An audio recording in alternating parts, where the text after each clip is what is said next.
Hey, what's going on, guys? We got a special guest today. We have Kenny Luck. He's the founder and president of Everyman Ministries.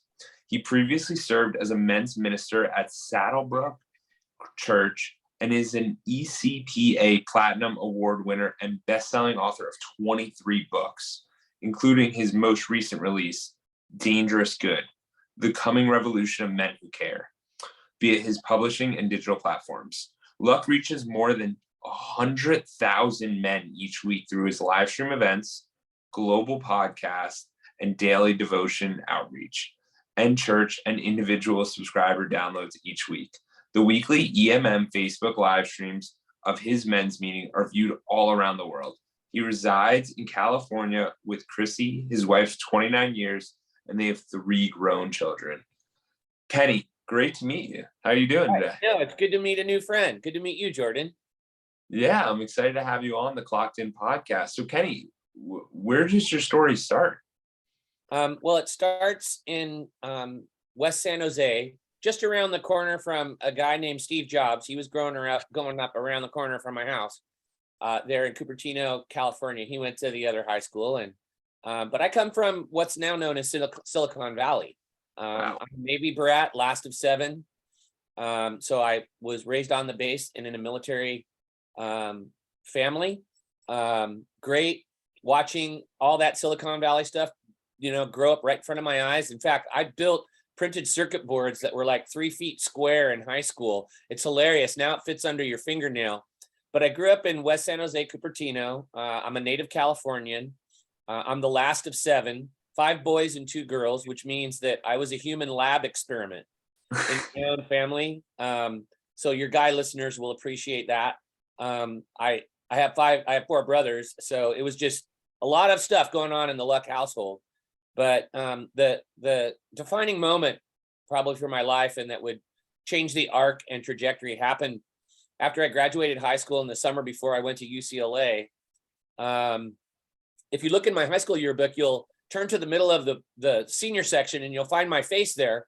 But my face has like fake glasses and a cigar, and I'm wearing a lampshade on my head, and it says Kenny Luck, Life of the Party. And of course, hindsight is 2020. I know why I was Life of the Party. It was just kind of a broken quest for acceptance, right? And belonging. Of course. You do stuff to be accepted, to belong. But, we kind of figure out in time that, that stuff is fleeting. Acceptance it comes, it goes. And I remember being raised in the faith and kind of having a Jesus background without really Jesus. And I remember coming home from a party one night, and I thought, well, we'll just give Jesus a try. And I said, well, Jesus, if you're real, I want to see you. Now, isn't that an honest prayer? It's like, okay, if you're real, I want to see you. I want you to visit me. And I had no idea what was going to happen next. I was sincere, though. That was sincere. I was really seeking for my purpose, identity. I was kind of lost. My dad was an alcoholic. He was hardly home. I was just kind of floating. And so I was reaching out to God, and I just said, Jesus, if you're real, I want to see you. And the best way to describe it is, when you call on a person and they show up, what happens? Well, their person shows up.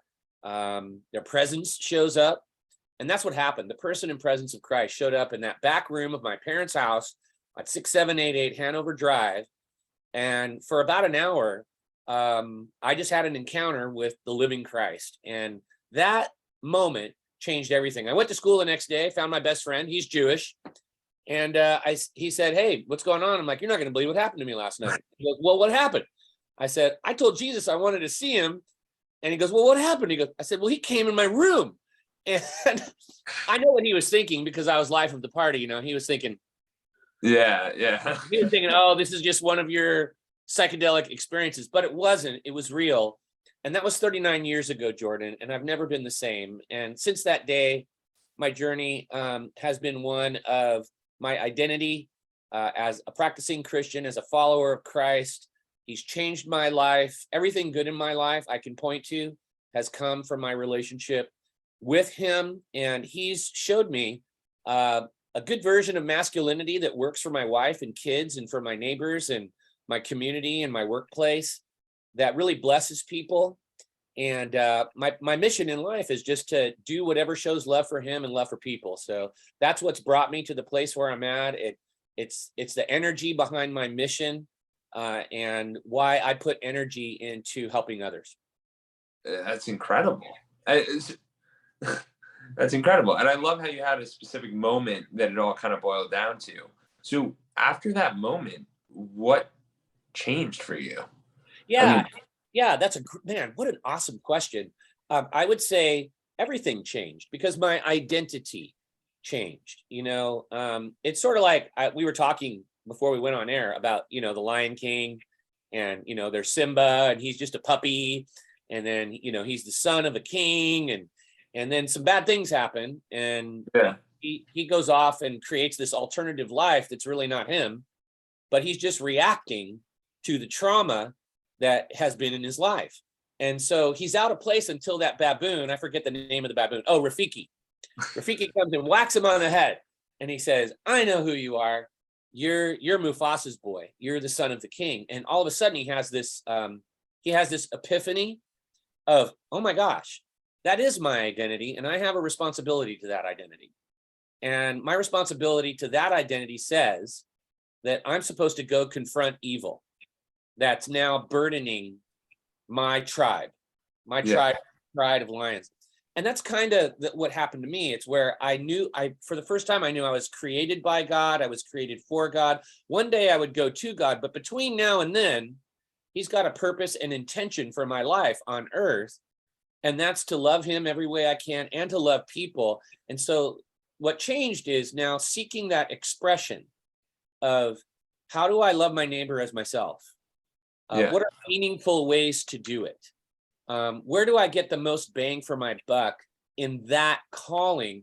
And that's where eventually, after a healthcare career, running my own company, starting a few companies, God called me into working with men to multiply good in the world. Yeah, it's fascinating how a specific area of our life, like everything can change. And the thing about the identity that was really holding on to me is that as a child, we all want to fit in, right? Everyone's like, Jimmy doesn't like me or Billy doesn't like me. Like, I just want to fit in. And meanwhile, in the real world, like as you grow and develop, it's best to stand out. Like, it's best to be your own person and be who you are and figure out and take that time to go, okay, maybe not everybody aligns with what I'm doing, but I'm myself. Like, and it doesn't matter as long as I align with me. And I think with what you're doing with the men's group is you found a bunch of people who align in that same vision. Particularly, and it doesn't matter, if you're a Christian or you're not a Christian. Every man that I know, he wants to be great and he wants to do great things. And if none of your listeners believe that, then I would just point them to the data in the Marvel Cinematic Universe, right? We're spending billions of dollars. I mean, I don't know if you owned any Marvel pajamas, but I did. I had Spider-Man ones on, but there's an ethos, and it goes to why you're created. You're created to be great. You're created to do good things. You're created to defend the weak. You're created to leave a footprint on earth. And it just kind of is boiling inside of us. And that's why we spend so much money vicariously experiencing it in fantasy. But that wasn't God's intention, never was. He made you to be great and do great things because that's your purpose. Your purpose is to have influence. In my faith ecosystem, that's why Jesus says you're salt, you're an influence, you're light, you're supposed to do good. You're an aroma of God. And so we're created for a purpose. And the journey is discovering what that purpose is, and then aligning with others who also think they're created with purpose, to love God and love people, and then to help each other kind of figure out, well, what's my channel? What's my niche? What are my gifts? How can I leave that imprint, before my heart stops and I go back to God? And the best part about that is that you have to take time to ask these questions. Like as you're speaking, you've asked yourself 25 different questions. Like, And if you're not asking these questions, and I say this for the audience because how often do we just go through the day and just go, Right. oh, it's Tuesday, can't wait for Friday. Wednesday, can't wait for Friday. And it's like, how often do we go through that instead of asking ourselves, how can we make this the most powerful day possible? How can Yeah. we go impact lives? How can we make someone's day? Right. And most of the time, it doesn't really involve money. It doesn't really involve a lot of stuff. It's just being there and being present with somebody. That's From right. my findings, what about you? Well, no, for sure. I start each day, with a statement from the book of Psalms. And it says this: this is the day that the Lord has made. I will rejoice and be glad in it. And what it does is it kind of sets my mind for my purpose. Yeah, It's like, hey, God's got a plan for my life. I don't know exactly how it's going to all flesh out today, but he's got a plan for my life. He has an intention. And part of his intention is that I'm going to be intersecting with environments and people, and he wants me to positively impact those environments and those people. And yeah, so I say that every day I wake up, and it's just a great way for me in my faith journey and life journey and identity journey to just set my mind right at the yeah, beginning of the day and just go, this is who you are. This is why you're here. You don't know everything that's ahead. You can't see the future, but you do know the God who does see the future. And you want to connect with the opportunities he's going to give you and be a good manager and steward of those opportunities. yeah. The two things that kind of popped out to me was one, I think it's awesome how you frame yourself for the day. Because a lot of us, we don't realize, but when we wake up and we're 10 minutes late and we're rushing, and Yeah. you can't set up your day, you can't set up that excellence. And then the Right. second thing is you said something where you're like, I am responsible for this, I am. Yeah. And it's that taking that accountability of Right. someone comes to Kenny with, dude, today's been an awful day, Right. like today's really bad, and you're the one to lift them up. Yeah. The whole point of all this is that we all take personal accountability to, hey, whoever we speak to, we make them have a better day than they did before talking to us. And guess who gets the max benefit from that? You. You become, because it takes maturity, Jordan, to say no to yourself and say yes to another person, because we're trained to be self-protect, self-preserve, be self-important, Absolutely. right? Where culture, it's out there, look out for number one. Yeah. But real meaning and real riches, true riches, right? The kind that we talk about when, I just had a funeral, and this guy, man, he died a wealthy man, not because his portfolio was flush with millions. It was because the people closest to him talked about him and the kind of man he was, and that he loved well, and he loved them well, and he served them, and he served other people, and he said no to himself to say yes to others. And so, it's kind of like one of those journeys where he died smiling and everybody else died crying because he was gone now. And that's kind of, I got up to say a few words and I said, men, if you're in the room, this is the goal.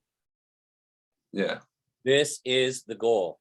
At the end of your life, people aren't going to be talking about the kind of car you drive, where you took vacations, what we put so much effort and energy into. Not saying that any of those things are bad, right? It's good to enjoy life, and it's good to make a living and a wage and all of that, and take care of yourself. But it's not a purpose. Purpose is transcendent things that will outlast you. It's legacy things, and investing in others and advancing others. That's awesome. I'm sorry about your loss, but that was, there's a difference. There's a big difference. And so where do you find yourself? You mentioned earlier about how you had a couple different roles in life, Right. and then you found to where you were today. What were some of the things that kind of led you there, that you knew that you were heading towards that purpose-driven path? Yeah. Well, I think that, wherever we are, I consult and I give a lot of advice to people in their 20s. And, I remember when I was in my 20s, and I'm always telling people in their 20s, I'm like, hey, try a lot of things, because you're really not going to hit your groove. You may hit your groove earlier, but it's good to get the tribal data and feedback of experiences that tell you what you're good at. And you can always tell what you're good at by the fruit that you bear. Like there were some jobs where, I wasn't so great at, and then there were other jobs that I really thrived at. And one of those jobs was in mental health. So before I was, an author, I was a mental health professional. And I started in a little startup, got 2 million in venture funding, and we grew to $55 million in 5 years. And I was 26. And I was in a world where there was a paycheck, deferred compensation, direct deposit, all the structural things that you need to live.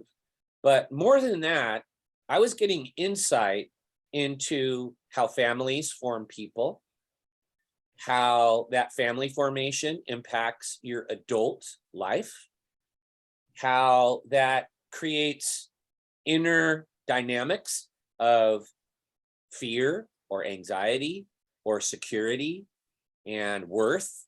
And that journey kind of held up a mirror as I got into mental health work, and I started working with all these great, awesome mental health people who, had no skin in the game in my life, but they were helping a lot of people kind of figure out why you do what you do and why you behave the way you behave, and why maybe some patterns of behavior that are unhealthy, where they come from, and how you can work on those things.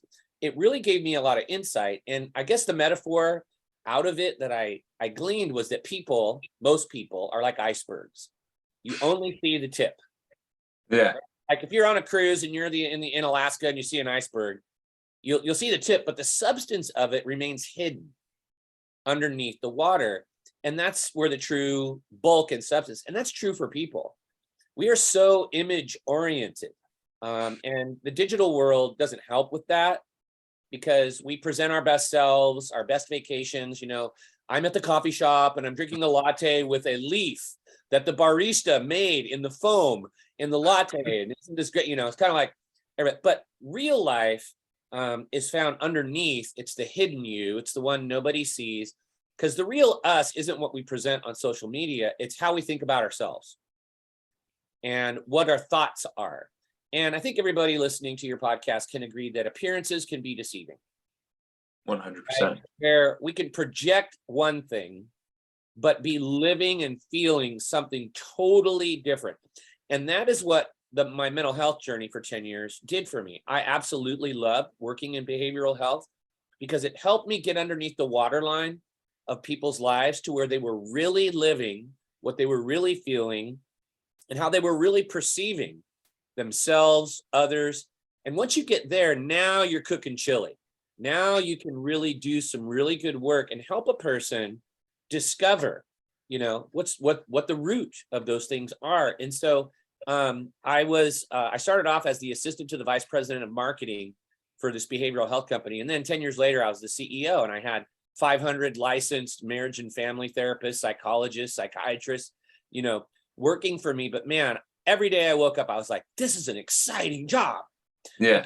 You get to meet people when they feel life is fatal and final, and you get to show them that their feelings aren't the facts, that how they feel isn't necessarily reality. So they can be depressed, anxious, sad, but that is how they feel. And you get to help them see that feelings are like a dashboard in life. They let you know something's going on, but they're not the facts. It's not your reality. Your feelings magnify things. And it's great to walk with people, maybe when they're not at their best place, and help them grow and realize, oh my gosh, yeah, I did feel bad, but this is the root of those feelings. Now I can see it.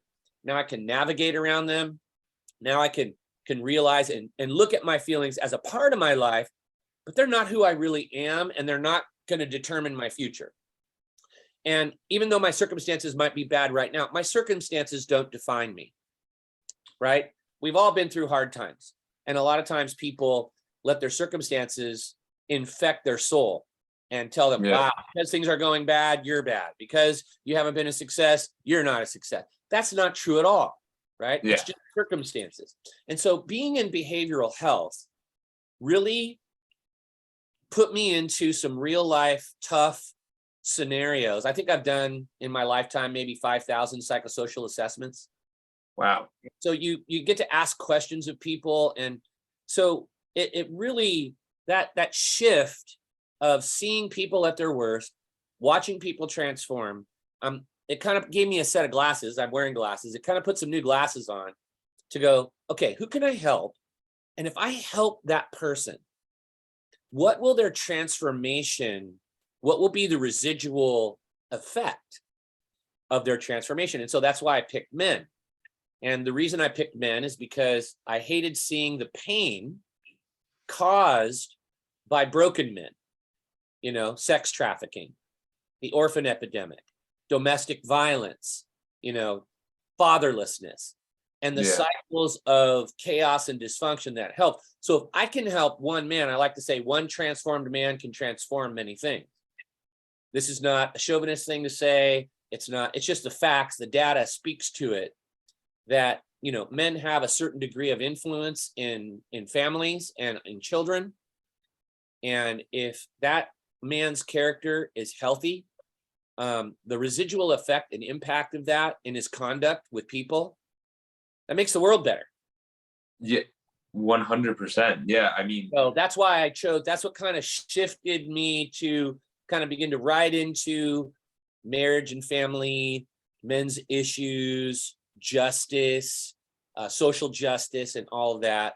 We have a movement right now that actually has some basis about toxic masculinity, but in culture, what people don't realize is that male strength is not the issue. The issue is, does he have character and compassion guiding his strength? Because we need that strength.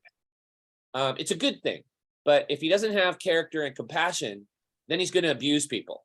So that's really what you see, kind of the revolt in culture with respect to masculinity, is you see strength without character and compassion. That does abuse people. People do suffer in the presence of that guy. But the opposite is also true. If you have male strength and there's character and compassion guiding his strength, the world loves that. We welcome that.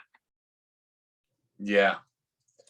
Yeah, the couple things that was incredible. The couple things that I found that I really took away were, and I think for all the listeners, is that when we talk about our feelings, like just to backtrack what you were discussing, when we talk about our feelings, people, it's tough because we say, I am depressed, I have anxiety, and it's you label yourself, and that becomes part of your identity. You might feel that moment for all of 3 minutes in the day. That doesn't mean that you declare it and now it's this big thing. And then on the deeper part about what you were discussing about men, I think that there's a lot of underlying stuff that is not allowed to be brought up. And a lot of the stuff people don't want to discuss because we have to take care of this person. We have to do this. We have to do that. We can't take time for ourselves. Because we have to take care of these people. We also have to support. We have to be there. You have to be strong. You can't cry during the movie. There's so many elements, and it's just the stigma of society. So it's incredible that you're removing that and helping people become their authentic selves. Yeah, working on it, but that's the whole thing. What I hear you saying, because you're telling me what you hear me saying. Now I'm going to tell you what I hear you say. And that is that you have to kind of press the pause button and ask the big questions. Who am I? What am I about? Where am I headed? What's important in life? And what are my values? Because I think every listener would agree, you're a successful person if you live out your values and beliefs. So what are my beliefs? What do I believe? What do I value? And if you truly value certain things, say, for example, people and relationships, then you'll discipline yourself toward relationships. If you believe that you're created by God, for God, and one day you go to God, then you'll live with the end in mind. You'll want to be accountable and fulfill that purpose that you're on earth for. So what I hear you saying is, you know what? We have to be courageous and not live in the tyranny of the urgent. Yeah. Because, there's a saying in my world that hurry is not of the devil, hurry is the devil. Because when you're in a hurry, you can't have quality. You can't have quality relationships. You can't do quality things. There's an adverse relationship between quick and quality. Yeah. So if you're always in a hurry, don't expect quality relationships, because relationships take time, right? Absolutely. And talk Yeah. and pouch. I'm testing the lexicon of our audience here. So, but right, and that's how kids spell love. They spell it time, talk, and touch. If there's parents on watching your podcast, if you're giving your kids your time, they receive it as love. If you're spending time talking with them, they receive that as love. If you're appropriately hugging, comforting, touching them, kissing them, they perceive that as love. But if you're in a hurry, it's hard to give any of those to anybody, because you're always moving to the next thing. So what I hear you saying is, hey, folks, yes, we all have full lives, but if we're more thoughtful and we take a little pause, maybe we have what I like to call a quiet time in the morning, which is when I just sit alone. I may read a passage out of the New Testament. I'll pray. I'll think about who I am. I'll think about what I've just read and how I can apply it to my life. And it sets my focus and my energy in the right direction. And that's what I hear you saying. Take time to think about some of these larger things, because the big wheels of your life turn on the small axles of your values and beliefs. Yeah. You don't have values and beliefs that the big things in your life turn on, then it's a shotgun approach to life. And that involves frenetic energy and activity without insight. Yeah. Yeah. That distinction was great. The hurry and the being quick and the quality, because it's so true. Yeah. You need to be able to slow down to Right. understand what direction you're going and what you're doing. So for some of the people out there, what are some of the ways they can figure out, and this might be, it's going to be a bigger question, but how can people kind of find their values or their beliefs? Or, like, obviously you can ask yourself the questions, but is there any activities or anything that you have where it's, how do we get to the bottom of this? How do we understand ourselves? Yeah. So of course I'm a practicing Christian, so that's my worldview. But I think that people need to, they have a conscience. Number one, that's your front line. Yeah. Right? Have a conscience. It's planted in you, and it helps you it's a compass for what is good and what is not good. And it tells you that, and sometimes we mute it because we feel like there's something on the other side of doing something that maybe we shouldn't do, that there's a reward on the other side of that. And but your front line is your conscience. It's put there by God, I will say, to help you navigate life. But then there are some transcendent just principles that you can live by. Yeah. Like we in Western culture, we have the golden rule. Yeah. It's the greatest piece of relational advice ever given, right? That's love your neighbor as yourself. It comes from the Sermon on the Mount, right, in the New Testament. And so, you think about, wow, okay, if you're in the Jewish tradition, you have the 10 Commandments. If you have, if you're on the Christian side of things, you have the New Testament and Jesus and the Sermon on the Mount and the Golden Rule. And, wisdom is proved out by its fruit. So, when you hear things like that, you go, okay, what's the wisdom of the application? So if I apply that to my life, like I'll be on a plane and people are saying, so what do you do? And I'm like, well, I write books. I'm in the kind of the faith and inspiration box.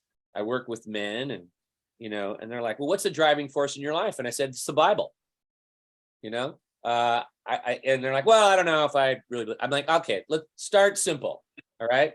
The book of Proverbs. All right. It's 31 of them. You can read one of them a day. Read it and just kind of try to practice what it says. And then let's have a conversation. Let's exchange numbers. Let's see how your life is either better or worse. I'm batting 1,000, Jordan. You read the book of Proverbs, you do what it says. See, because wisdom transcends time.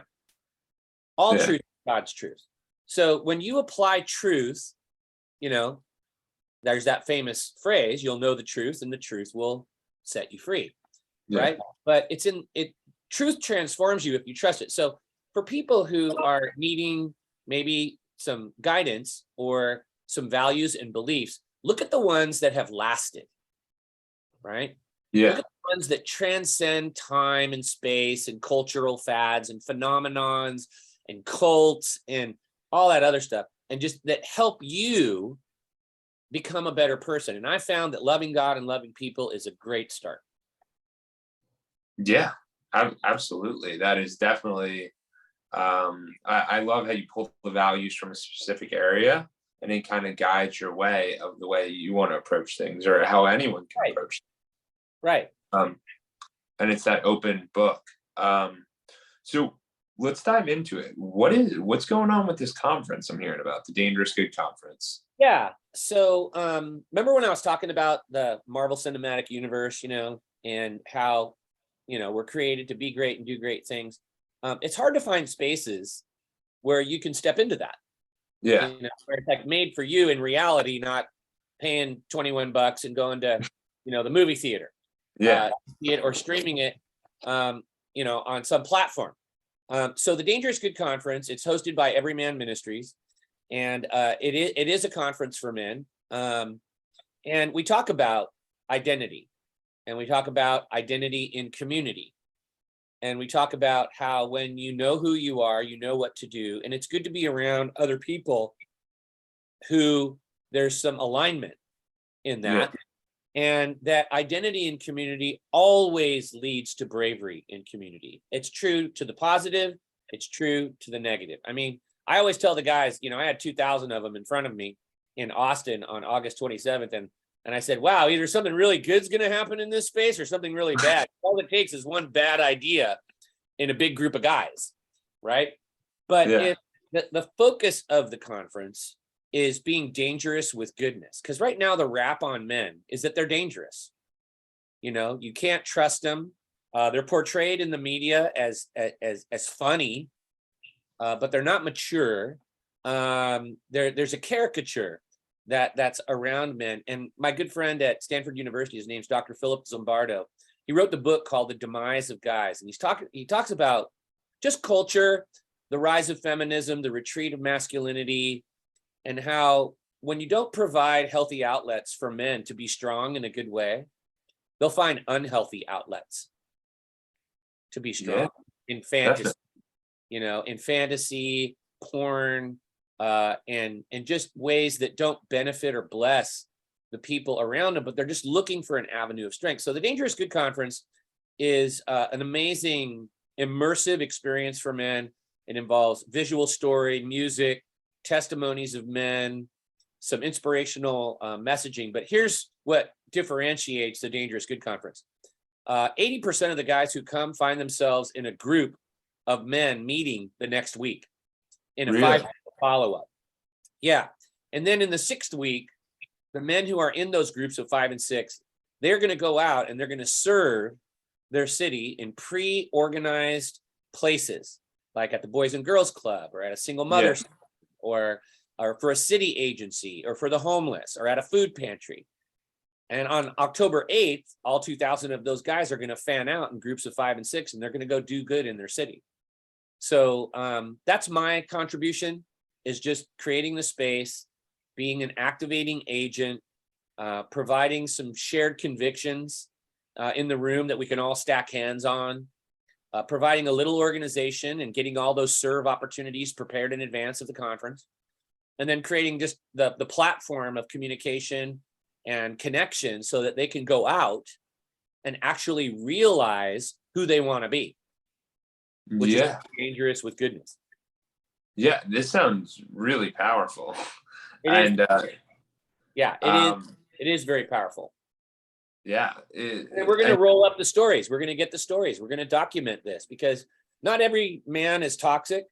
Not every man is immature. Not every man, but if you watch the media and you see what's put out there, it's really not a good time to be a man. But I know that the majority of men really want to be good. They want to be good. They want to have an impact. They want to have an influence. And I'm just providing a little space for them to activate that desire. Absolutely. So this would definitely be a positive outlet. What do you think some other positive outlets would be? Obviously, the conference, the Sure. volunteering, the groups. Yeah. Is there anything else you would say? Because obviously, the negative we can find the Yeah. drinking, the Right. Oh, drugs. yeah. Yeah. Well, of course, anytime you serve other people, you become more mature. It takes maturity to serve another person because you're saying no to yourself to say yes to others. And so, that's the difference between a toddler and a man, a boy and a Yeah. man. Toddlers throw temper tantrums because they don't get what they want when they want it and in the form that they want it. They're selfish. They're self-absorbed. But, the Bible says when I was a child, I thought like a child, I acted like a child, I reasoned like a child. But when I became a man, I put away childish ways. And that's a maturity journey, right? And so when you want to assess yourself, if you're a dude, it's like, gosh, how mature am I? Well, just ask yourself the question, how often do I say no to myself to say yes to others? Yeah. And there's a lot of ways to express that. We don't need to go to a conference in order to do that. There's opportunities every day in the spaces and places where you live, where you work, where you play, where you can say no to yourself and say yes to another person and serve them. If you only serve yourself, you stay immature. If you serve others, that's a sign of maturity. So I think that the places and spaces where that happens is fluid. I think the opportunities are plenty. For me, being with you, that's an opportunity for me to serve and for us to get to know each other and be friends and just go, how can I help Jordan? And Jordan's helping me getting the message out, and we're kind of helping each other. Yeah, absolutely. And what popped up initially, and I just want to share this because the audience, I'm not sure if they need an action step, but like one of the things I did, I think it was a little bit while back, we basically, it was me, my girlfriend, and then her younger brother. We ended up going to these like Goodwill, Yeah. Publix, like a food store, and then a Goodwill. And it was basically to grab some clothes and Yeah. some food. And it was like maybe $40. And Right. we just gave it to the homeless people because Yeah. the 24-pack of water cost $3. Like Amazing. if you give them water, they appreciate that. That Well, changes you the know whole what? thing. You don't even know it, but that's how Jesus defined what true faith is. He said, when I was hungry, you fed me. When I was naked, you clothed me. When I was thirsty, you gave me something to drink. When I was in prison, you visited me. Read the New Testament, Matthew 24. You're doing God's work there, Jordan.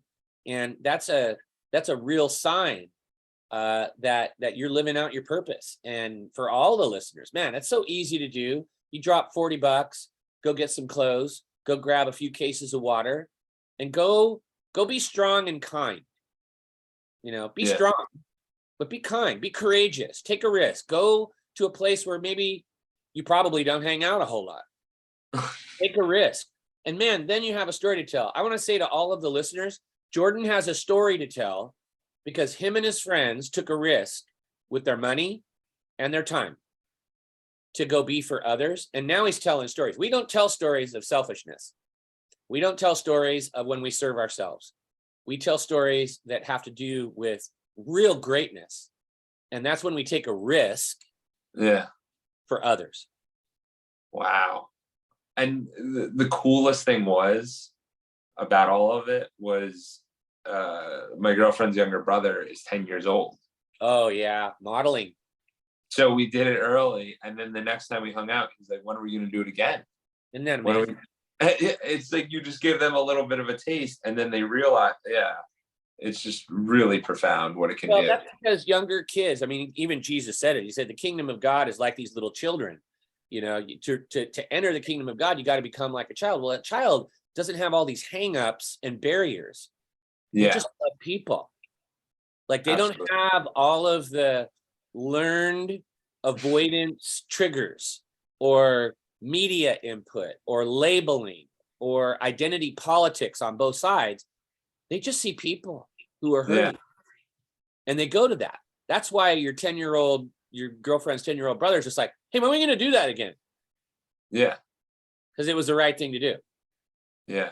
No, absolutely. And I appreciate the kind words. It's incredible that and I've always thought about this as I would go through my day. I'm like, what could be the most impactful moments? Like, how can you make this an impactful hour? Because a lot of the time we just Right.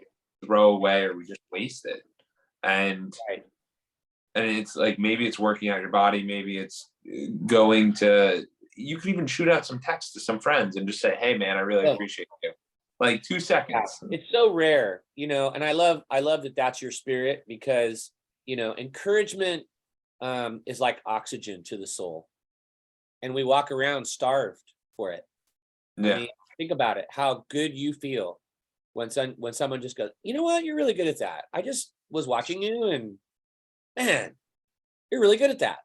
And Yeah. how rare that is. Just assume, I always tell people, use this working assumption that everyone you meet is under encouraged. 100%. I love that because the amount of times that people do stuff and even if you could just help somebody out feel good, like that just makes their day. And it could Yeah, be as shock them. Yeah, shock them. That's the whole concept behind the dangerous good movement of men, is that we go out and we shock a city in wow. one day. In the New Testament, Jesus says, if someone forces you to go 1 mile, go 2 miles. Okay. Which, by the way, second mile service is Chick-fil-A's training for their employees. It's called second mile service. Really? Yeah. So, but think about that. When you shock someone with kindness, it's like, wait, what's going on? And then they ask the next question. It's like, why, what, you know, what's behind that? And then you get to share a little bit about who you are. Yeah. I believe, and they know that you do believe it because your behavior supports your belief. Yeah. I believe in treating my neighbor as myself. Yeah. Wow. Just think if everybody listening and the whole country just decided, you know what? I believe I should treat my neighbor as myself. Wow. That yeah, I'm literally getting chills because the massive change that would occur on that very simple statement Right. would be huge. Right. Huge. Treat others the way you want to be treated. That's it. Black, white, brown, yellow, Pacific Yeah. Islander. It It's good really is. to live by. Absolutely. And I love how you're able to just simplify it because I mean, it really is that simple. Yeah, it is. And we always want to over complex things. Oh, no, it takes a lot of time. It's this, it's that. And no, it's simple. Yeah. It's easy. Well, we live in an age of activism, and some things you do need to be active about. I don't begrudge activists, but reactions are not solutions. They're reactions. Yeah. I was at a justice conference and I was listening to an expert in human trafficking, and I was listening to an expert in the orphan epidemic. And then I was third in the speaker flow, and I had prepared notes, but I just set them aside because at the time there was an oil spill in the Gulf of Mexico, and they were skimming the water. They imported all these skimmers from all over the world, and the skimmers were collecting oil off the surface of the disaster, putting it in barrels and lining them up on the shore. And so there was some impact. And I remember sharing the story. I'm like, right now there's an oil spill, there's skimmers, they're filling up barrels. You can see the net effect on the shore. Here's the problem. It's not the solution. The solution is getting to the root of the problem, which is that busted oil main 900 feet below the surface. They have to get down there and get to the root of the problem. They're just reacting to the problem. So reactions are not solutions. Solutions are when you get to the root of the problem. And then in the context of human trafficking and the orphan epidemic and fatherlessness, I said, we can raise awareness, we can rescue the victims, we can reintegrate them, we can rehabilitate them. And all of those things need to be done, but we cannot say that any of those are solutions. The solution is a changed heart. And when you take away the demand for, when you change someone's identity, and through that new identity, they start making some new choices that cause them not to do the things that we're talking about today. That's a solution. Yeah, I mean, I know I'm having a realization right now where I'm like, oh, let's just fix it. Let's just fix it. Like we'll throw a band-aid on it. But it's these Right, real deeper solutions of like that might fix the problem for now, but like there's still a much bigger issue that has a and Kenny, I love how you go very macro.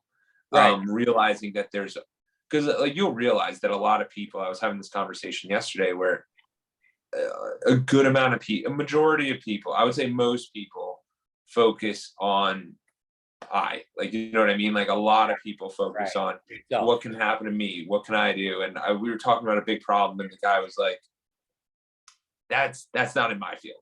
That's too big for me. Like that doesn't, I'm not going to change that. And right, the fact is that we can all realize that we can all make that change. We can all change it. And that's right. I think you're onto something really awesome.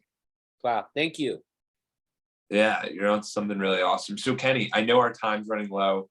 Where can people find you? Where can they Yeah. learn about Dangerous Good? Where can they learn about the ministries? Yeah, absolutely. Well, you can get any of my books on Amazon.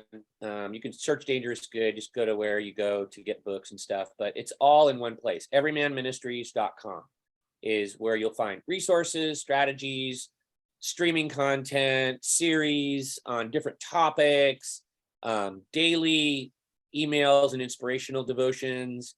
It's all there.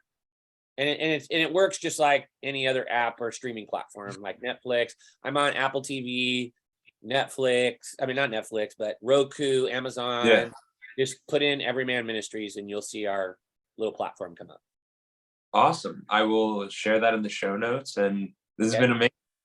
I All really right. appreciate it. Yeah. Good to meet you. And thanks for what you're doing. Absolutely.